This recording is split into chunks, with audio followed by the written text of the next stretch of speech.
ক্ষমতা হারানোর পর এবার সরাসরি রাজপথে আন্দোলনের পথেই হাঁটছে তৃণমূল কংগ্রেস। দলটির অভিযোগ, পশ্চিমবঙ্গে বিজেপি সরকার ক্ষমতায় আসার পর থেকেই বুলডোজার অভিযান, উচ্ছেদ কার্যক্রম এবং কঠোর প্রশাসনিক পদক্ষেপের মাধ্যমে সাধারণ মানুষের ওপর চাপ সৃষ্টি করা হচ্ছে। পাশাপাশি বিরোধী রাজনৈতিক নেতাকর্মীদের বিরুদ্ধে মামলা, হয়রানি এবং রাজনৈতিক প্রতিশোধের পরিবেশ তৈরি করা হয়েছে বলেও অভিযোগ তাদের। মঙ্গলবার কলকাতার ধর্মতলার ওয়াই চ্যানেলে প্রতিবাদ কর্মসূচিতে অংশ নেন তৃণমূল নেত্রী মমতা বন্দ্যোপাধ্যায়। বিজেপি সরকারের বিভিন্ন নীতির সমালোচনা করে মমতা বলেন, গণতান্ত্রিক অধিকার রক্ষা এবং সাধারণ মানুষের স্বার্থে আন্দোলন অব্যাহত থাকবে। একই সঙ্গে তিনি বিজেপিকে রাজনৈতিকভাবে পরাজিত করার অঙ্গীকারও ব্যক্ত করেছেন।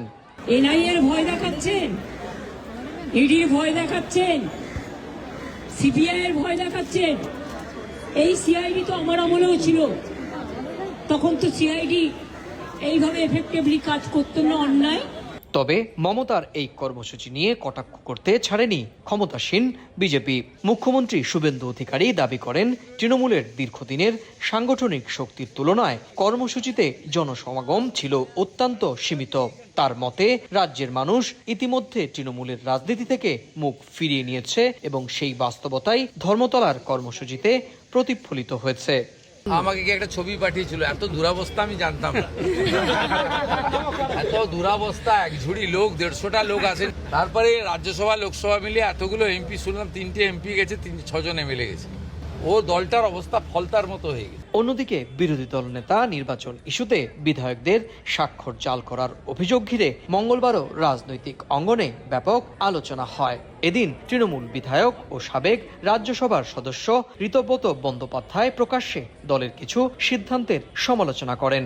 স্থানীয় গণমাধ্যমের দাবি, দলের ভেতরে একাংশ বিধায়ক নেতৃত্বের বিরুদ্ধে অসন্তোষ প্রকাশ করছেন এবং সম্ভাব্য বিদ্রোহের প্রস্তুতিও নিচ্ছেন। গত 9 মে পশ্চিমবঙ্গে বিজেপি সরকার গঠনের পর থেকেই নতুন সরকারের বিভিন্ন সিদ্ধান্তের বিরুদ্ধে ধারাবাহিকভাবে প্রতিবাদ জানিয়ে আসছে তৃণমূল কংগ্রেস।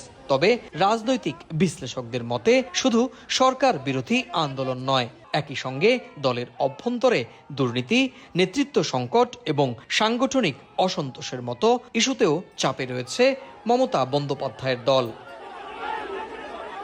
সুব্রত আচার্য, সময় সংবাদ, পশ্চিমবঙ্গ, ভারত।